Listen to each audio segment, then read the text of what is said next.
Bismillahirrahmanirrahim. Bonjour chers étudiants, toujours en chapitre de gastrologie, après les hypertensions portales et les cirrhoses. Aujourd'hui, on va aborder le troisième thème qui sera intitulé sur les tumeurs hépatiques bénignes. C'est le cours de professeur Kerbouche. Vous allez trouver toujours tous les supports dans la description à télécharger. Je vous invite comme d'habitude à abonner pour recevoir ces vidéos durant toute l'année.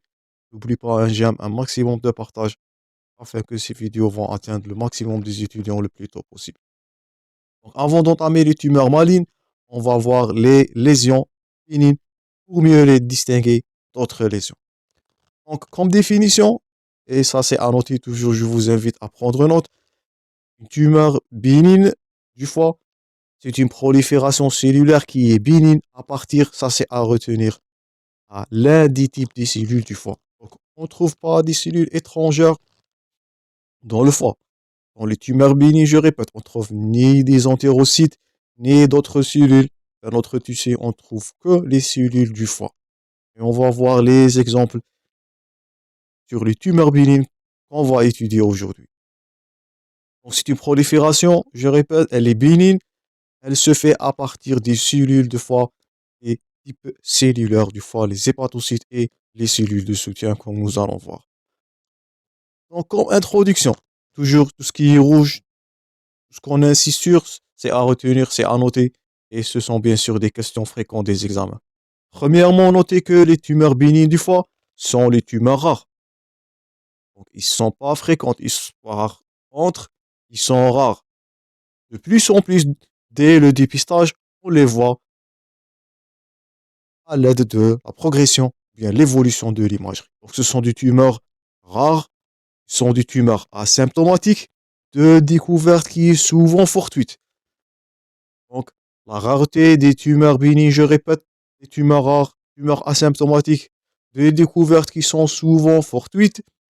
Donc, une lésion qui est symptomatique, une lésion qui est douloureuse, c'est pas en faveur d'une lésion bénigne. Donc, les tumeurs bénignes sont des proliférations premièrement bénignes, se fait à partir des types cellulaires des cellules de foie, les hépatocytes ou les cellules de soutien, sont rares, je répète, asymptomatiques de découverte fortuite et ça c'est à retenir. Il survient sur un foie qui est sain. Par contre, au cancer hépatocellulaire qu'on va l'aborder dans le cours prochain, il peut survenir sur un foie sain, et surtout, je répète, le carcinome hépatocellulaire, il survient sur un foie cirrhotique. Ça, on a vu précédemment dans le cours des cirrhoses.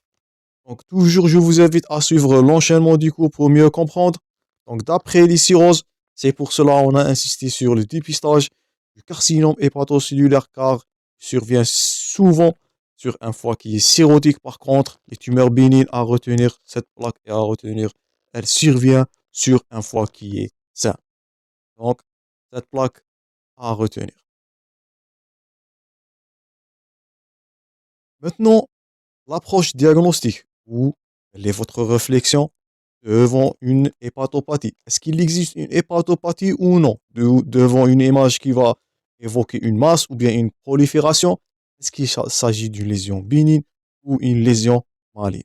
Donc, premièrement, première question, avant de poser le diagnostic, est-ce qu'il existe une hépatopathie qui est en train de s'installer? Donc, je répète, un foie cirrhotique, vous allez penser sur le carcinome hépatocellulaire en premier plan. Pourquoi je répète? Le CHC survient souvent chez un foie cirrhotique. Un cirrhotique connu doit subir, je répète, un dépistage tous les 6 mois à partir d'une échographie abdominale associée avec du dosage d'alpha-fetoprotéine.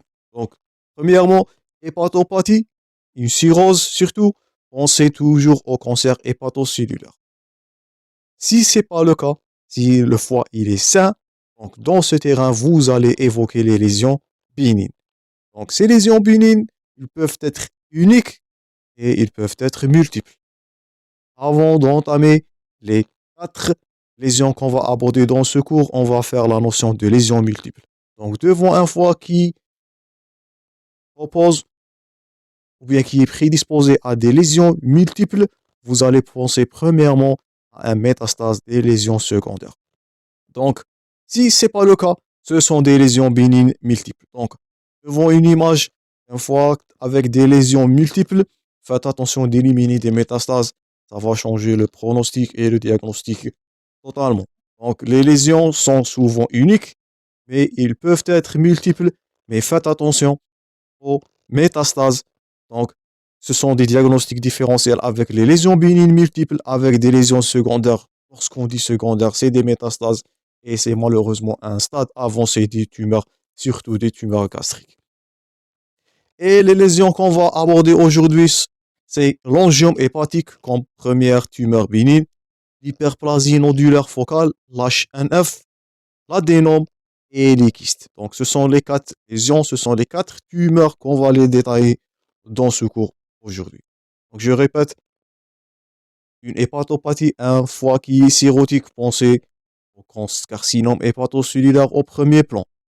Donc, si le foie il est sain, c'est là où vous allez évoquer le diagnostic d'une lésion bénigne. Et ils sont rares, ils sont asymptomatiques, ils sont de découverte fortuite. Avant de poser le diagnostic, vérifiez s'il s'agit d'une lésion unique ou des lésions qui sont multiples. Donc, devant des lésions multiples, faites attention, c'est les métastases. Le foie, il est très favorisé par les métastases, surtout digestives et pulmonaires, comme nous allons voir dans le CHC. Donc, les cancers secondaires, faites attention, les métastases souvent s'installent sur un foie et on note des métastases hépatiques malheureusement. Les lésions uniques, et on va les détailler, c'est l'angiome, l'hyperplasie nodulaire focale, l'adénome et les kystes. Donc j'espère que c'est clair comme introduction. Et maintenant, on va détailler ces 4 lésions. Donc les 4 lésions qu'on voit, ou bien qui nous intéressent dans ce cours, c'est l'adénome, l'hyperplasie nodulaire focale, les kystes et l'angiome ou bien les hémangiomes. Et je répète, les tumeurs bénignes du foie se prolifèrent à partir du tissu hépatique, soit du tumeur épithélial, ça c'est à retenir, tumeur conjonctive comme l'hémangiome, donc c'est tumeur qui est conjonctif, je répète, on a des pseudo-tumeurs épithéliales et des pseudo-tumeurs conjonctives. Mais ce qui nous intéresse, c'est les tumeurs épithéliales et on note 3, on note l'adénome, je répète, donc si on vous pose la question, quel type s'agit-il pour la lésion, ou bien de quel épithélial, ce sont des lésions épithéliales à partir du tissu épithélial, c'est l'adénome, l'hyperplasie nodulaire focale et bien sûr les kystes ou bien les tumeurs kystiques. Par contre, aux hémangiomes, donc c'est une prolifération bénigne, je répète, vasculaire, l'origine vasculaire, donc c'est tissu conjonctif, donc ce sont des tumeurs conjonctives. Donc l'hémangiome, je répète, faites attention, l'hémangiome se diffère aux 3 lésions. Son origine, un hémangiome, il est d'origine qui est conjonctif. Par contre, l'adénome, la HNF, l'hyperplasie nodulaire focale, les tumeurs kystiques, ils sont de nature, je répète, qui est épithéliale. Donc, tout ce qui est rouge, c'est à retenir l'origine et à retenir, il peut s'agir aussi des questions d'examen. Donc, j'insiste sur l'origine, les tissus d'origine des lésions bénignes du foie. Et on va commencer premièrement par l'angiome ou l'hémangiome. Donc, comme définition, l'hémangiome ou bien l'angiome, donc tout ce qui est rouge, bien sûr, c'est à retenir, c'est la tumeur la plus fréquente des tumeurs bénignes. Donc, la tumeur la plus fréquente des tumeurs bénignes, c'est de l'hémangiome. C'est une malformation, je répète, vasculaire. C'est pour cela qu'on explique l'origine qui est conjonctive ou bien mésenchymateuse de ces tumeurs-là, c'est à retenir, mais elle est non héréditaire. Faites attention, l'hémangiome, c'est une malformation vasculaire, mais c'est pas héréditaire. Donc, faites attention dans vos cas cliniques. Généralement, l'hémangiome, il a une taille qui est inférieure à 4 cm, mais il existe une possibilité d'avoir des angiomes qui sont géants. Donc, les angiomes peuvent évoluer de quelques centimètres vers une taille qui est géante. Et ça, ce qui explique le risque d'hémorragie, qui est la complication majeure des hémangiomes, et c'est à retenir. Donc, la tumeur la plus fréquente des tumeurs bénignes, malformation bien sûr vasculaire, l'origine, il est, je répète, conjonctif, c'est non héréditaire, Elle peut avoir une taille généralement inférieure à 4 centimètres de quelques centimètres, mais la possibilité d'avoir des hémangiomes ou bien des angiomes qui sont géantes et qui va expliquer le risque hémorragique. Troisième point ou bien quatrième point, les hémangiomes surviennent à tout âge et ça c'est à retenir. Bien sûr, comme on avait dit, c'est une tumeur qui est asymptomatique. Rarement, elle se manifeste rarement par des douleurs ou des complications. Je répète, lorsque la taille elle est géante, c'est la thrombose ou bien les thromboses ou l'hémorragie qui serait les complications d'un hémangiome, d'un hémangiome. Généralement, lorsque l'hémangiome est de petite taille, il est asymptomatique, comme on avait dit, après la nature de tous les tumeurs bénignes. Donc, parfois, il peut manifester très rarement lorsque la taille elle est grande, elle est géante, de douleurs qui sont causées par des thromboses ou des hémorragies. Aussi, le point le plus important, ça c'est à retenir par cœur, l'hémangiome ne dégénère jamais. Donc ça c'est à retenir. Un hémangiome, c'est une lésion bénigne qui peut jamais évoluer ou bien dégénérer. Donc, elle ne nécessite pas de suivi, sauf en cas de grande taille ou de complications. Mais l'hémangiome, je répète, il ne dégénère jamais, c'est à retenir. L'aspect des hémangiomes, ce sont des sinusoïdes qui sont gorgés de sang. Ils sont bordés par un endothélium. Ils sont séparés par des septa fibreux. Donc, les plus fréquentes, dites jusqu'aux grandes tailles, surviennent à tout âge. Il n'y a pas d'un âge asymptomatique, sauf en cas de complications. Le plus important, l'hémangiome ne dégénère jamais. Donc, vous n'allez pas évoquer l'hémangiome comme une lésion précancéreuse. Faites attention dans vos cas cliniques. Maintenant, on va passer à l'aspect radiologique des hémangiomes. On commence premièrement par l'examen le plus simple, qui est l'échographie. Et là, comme indiqué, ce sont des angiomes. Vous pouvez calculer le diamètre après l'échographie et vous êtes censé de retenir l'aspect d'un angiome ou bien d'un hémangiome sur l'échographie. Donc, ce sont des structures qui sont premièrement hyper échogènes. Premier point, ils sont homogènes. Donc, faites attention, l'aspect hétérogène, il est en faveur d'une lésion maligne. Donc, ça, c'est du sang. Donc, c'est un aspect qui est homogène, hyper échogène aussi à retenir avec un renforcement postérieur. Donc, si on vous pose la question, écrivez-vous l'aspect d'un angiome sur l'échographie. Ce sont une ou multiples lésions qui sont, je répète, à retenir par cœur, hyper échogène, homogène avec un renforcement postérieur. L'aspect est à retenir par cœur. Il s'agit bien sûr des questions fréquemment répondues au niveau des examens. Angiome, c'est une ou de multiples lésions qui sont hyper échogènes, homogènes avec un renforcement postérieur. Ça, c'est en échographie. Deuxièmement, dans l'IRM, qui est, et bien sûr, c'est à retenir, qui est l'examen de référence pour dépister l'angiome. Il peut s'agir aussi des questions. Donc, c'est l'IRM qui est l'examen de choix pour faire le dépistage des angiomes.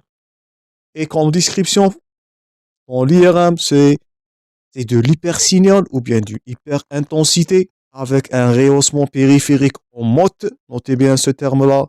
Donc, si on vous pose la question, on avait trouvé, après un dépistage sur un foie qui est sain, dans l'IRM, où on avait trouvé des lésions qui sont hyper intenses ou bien en hypersignal avec un rehaussement périphérique en motte et une opacification centripète avec homogénéisation. Ça, c'est l'aspect qui est pathognomonique. Vous êtes censé de les garder par cœur de l'angiome. Donc, deuxièmement, dans l'IRM, qui est, je répète, l'examen de référence, l'examen de choix, l'examen de référence pour dépister les angiomes, on va trouver une notion de structure qui est en hypersignal, un rehaussement périphérique en motte à retenir et une opacification centripète et une homogénéisation. Donc, j'espère que vous allez noter l'aspect en IRM. Troisièmement, l'aspect en TDM, presque la même description. Ce sont des structures qui sont hypodenses. Donc, dans le TDM, le scanner, on parle d'hypodensité avec une absorption du produit de contraste qui est en mode. C'est pour cela que je vous invite à noter le terme là. Si vous avez une opacification ou bien un produit de contraste qui est absorbé en aspect de mode, et ça, c'est l'aspect en mode périphérique. C'est cet aspect-là. Vous voyez que le centre, il est noirâtre, donc hypodense, avec une prise de contraste qui est périphérique. C'est cet aspect-là qu'on le décrit comme en aspect en mode. Donc vous voyez, ça c'est le premier angiome. Ça c'est le deuxième qui est illustré là. Donc cet aspect-là, une absorption, produit de contraste ou bien une opacification en produit de contraste qui se fait en mode périphérique. Notez bien ce terme-là, avec un rehaussement qui est centripète et l'homogénéisation. Donc ça, c'est l'aspect évocateur en angiome. Vous allez évoquer les angiomes directement devant cette description qui est pathognomonique. Faites attention, un aspect en mode périphérique, soit en TDM, soit en IRM.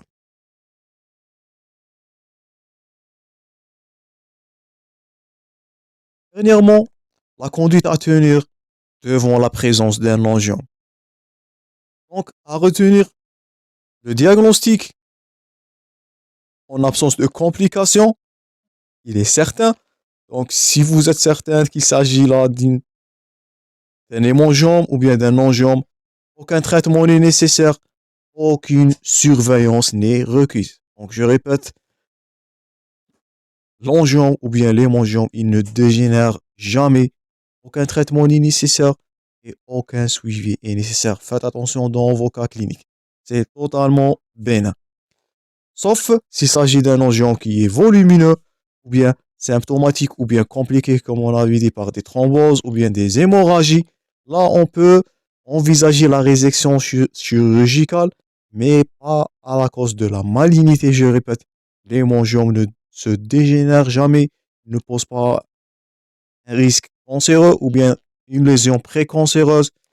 Aucun traitement n'est nécessaire, aucune surveillance n'est requise. À retenir, abstention thérapeutique totale devant un angiome ou bien d'un hémangiome qui n'est pas compliqué. On peut envisager un traitement chirurgical, sauf dans des rares cas, lorsque cet hémangiome-là, il va être de grande taille, géant, où il va risquer des thromboses ou bien des hémorragies. Donc, j'espère que c'est clair pour la première lésion, qui est l'angiome. Faites attention à l'aspect en mode périphérique. L'IRM, c'est l'examen de référence. Il ne se dégénère jamais. Il peut survenir à tout âge. Il est généralement asymptomatique et c'est la plus fréquente, je répète, des tumeurs bénignes du foie.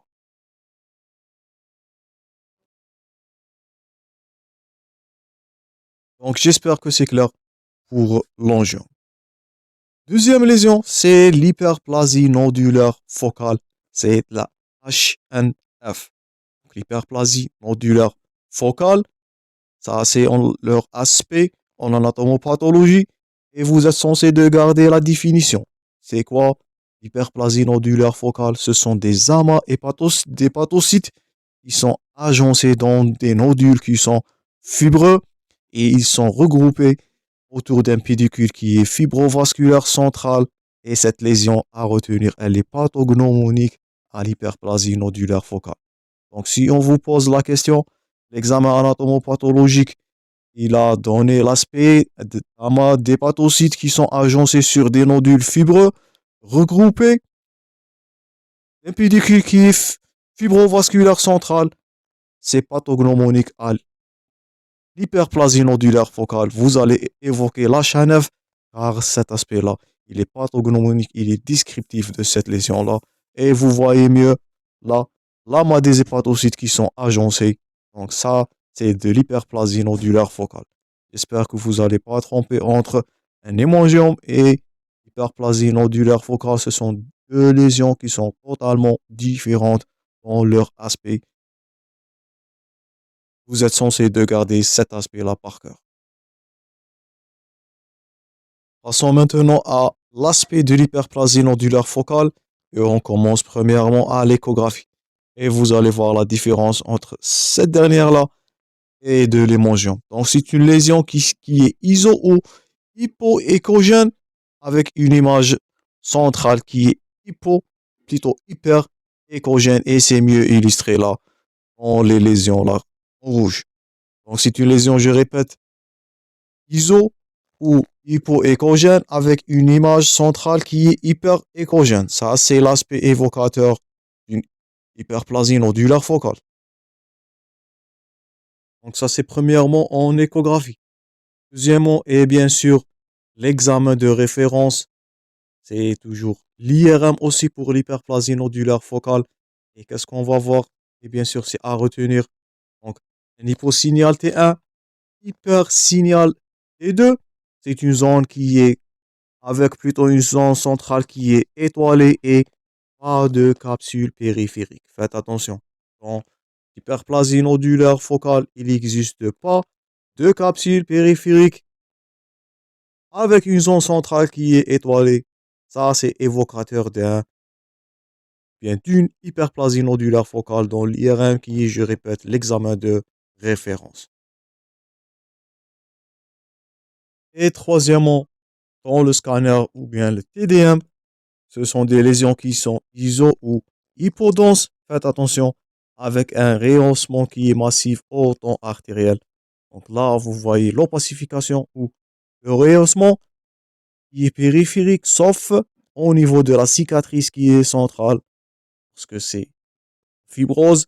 Une cicatrice fibreuse, elle ne va pas absorber produit de contraste. Donc, je répète, en TDM, c'est une structure qui est iso ou hypodense avec un rehaussement massif au temps artériel, sauf au niveau d'une cicatrice centrale, l'aspect étoilé central, ça est évocateur de l'hyperplasie nodulaire focale.